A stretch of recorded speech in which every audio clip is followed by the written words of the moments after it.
বাংলাদেশের সৌন্দর্যের বড় একটা অংশকে নির্দেশ করে গ্রামের এই হাটগুলো। গ্রামীণ এই হাটগুলোতে গেলে আপনি সব ধরনের জিনিস, সব ধরনের সবজি বলেন, সব ধরনের মাছ বলেন পাবেন একেবারেই পিওর। তাছাড়া গ্রামীণ এই হাটগুলো খুবই বিচিত্রভাবে জমে ওঠে।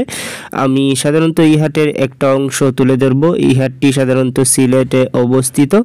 এখন কীরার মৌসুম, কীরা প্রচুর পাওয়া গেলেও এবছর দামটা কোনো অংশেই কমেনি। বাংলাদেশে সাধারণত কয়েক ধরনের কীরা পাওয়া যায়। আমার হাতের এই কীরাটি উনি বিক্রি করছেন 30 টাকা কেজি এবং এই কীরাটি বিক্রি করছেন 50 টাকা কেজি। এটি স্বাদ এবং আকার অনুযায়ী দামের ভিন্নতা হয়ে থাকে, এটি স্বাভাবিক।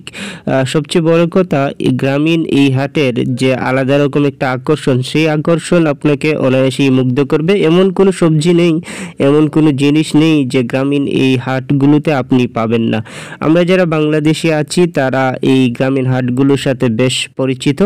আমরা আমাদের কৃষ্টি কালচারের মোটা একটা অংশ এই হাটগুলোতে দেখতে পাই। যাক, আমি দাম নিয়ে একটু আলোচনা করি। বেশ কয়েক বছর ধরে বাংলাদেশে নিত্য প্রয়োজনীয় পণ্যের দামটা পাশের দেশগুলো থেকে অতিরিক্ত, যার ছোঁয়া সিলেটের এই গ্রামীণ হাটগুলোতেও এসে পড়েছে। গ্রামীণ এই হাটগুলোতেও সব ধরনের পণ্যের যে দাম সেটা অনেকটাই বেশি। বাংলাদেশের সব পণ্যের দাম বেড়ে যাওয়াটা আসলে অস্বাভাবিক হয়ে যাওয়ায় যারা সাধারণ ক্রেতা আছেন, যারা সাধারণ মানুষ আছেন, তারা বেশ বিপাকে পড়ে গিয়েছেন।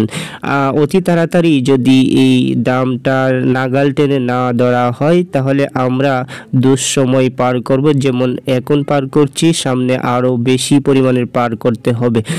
ভিউয়ার্স, যদি আপনারা এই ধরনের ভিডিও নিয়মিত এবং বিস্তারিত আকারে দেখতে চান তাহলে আমার চ্যানেলটি সাবস্ক্রাইব করে পাশে থাকবেন, কারণ আপনাদের সাবস্ক্রাইবটা এখন আমার সবচেয়ে বেশি প্রয়োজন। আর এই ধরনের ভিডিওগুলো আমি সরাসরি ক্যামেরার সামনে থেকে তৈরি করতে চাইছি। যদি আপনারা সাবস্ক্রাইব করেন তাহলে ক্যামেরার সামনে থেকে অনায়াসেই তৈরি করতে পারবো। আজকের এই ভিডিওটি এই পর্যন্তই থাক।